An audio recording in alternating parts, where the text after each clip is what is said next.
Miss Shapen, with the wow in her bow, was a good little boat. She wasn't pretty, but she was pretty much good for stout. That's the way she came together. It wasn't planned, it just happened.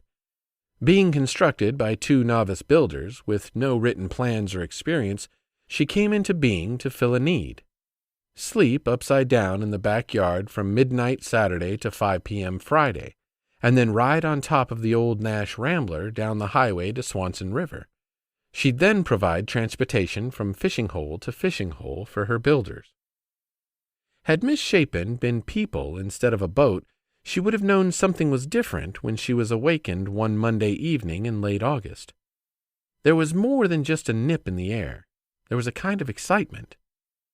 Once on the river, even though it was nearly dark, Miss Shapen was loaded for the trip to camp, and this time her load included food for a week and rifles along with the customary fishing gear. Having negotiated the river numerous times over the summer, we felt no fear in heading upriver on this cloudy evening with darkness rapidly slipping toward us. We could tell it had been raining, but for now it was just high clouds, no rain. Usually we were in a hurry to get upriver and set up camp and get to fishing, but not this trip. We were moose hunting, and we knew there would be no hunting until daylight the following morning, so we just puttered along. About the time we started up the river, we could see a full moon trying to force its light through the high, thinning clouds.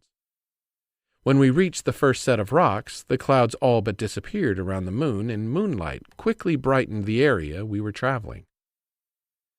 Just above the first set of rocks is the only long, narrow stretch of water on the Swanson. It was here that the aurora joined the celestial light show. Frank, sitting on the wow in the bow, brought out his harmonica and began playing familiar tunes, mostly old-style hymns. We putted along for the glory of the moon, stars, and northern lights, accompanied by Frank's music, keeping us deep in thought. As the river widened, our field of vision expanded. On up the river a ways, we caught the reflection of a foreign shape. As we came closer, the shape materialized into two couples standing in a boat better than twice the size of Miss Shapen. The motor was tilted up. As we approached the boat and turned off our quiet little 5-horsepower Evinrude, we saw 4 very wet, cold folks standing in a disabled boat. Seems like it had rained all day. Their boat, too big for the Swanson, and their motor, reaching too deep in the water, had suffered one more bout with a rock than they had sheer pins. They were too wet and scared to go down river, and they were far from a good camping area. We tied a rope to their bow and towed them to a good place to camp. As we were leaving, now loaded up with thank you homemade cookies, one of the women spoke up with this parting thought. We were feeling pretty good when the moon came up, the stars came out, and the northern lights began to play. But when we heard your harmonica music, we thought you were angels sent to rescue us. We didn't argue. We just took the cookies and went on our way. And nobody laughed at Miss Shapen with the wow in her bow.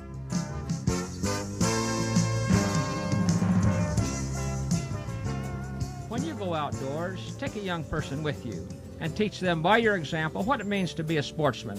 Behind the wheel or in the boat or on the road or in the lake, take the high trail and practice ethics of fair chase. Goodbye and good luck. May God bless you in the land of the midnight sun, and may your days be happy and long in Alaska's outdoors.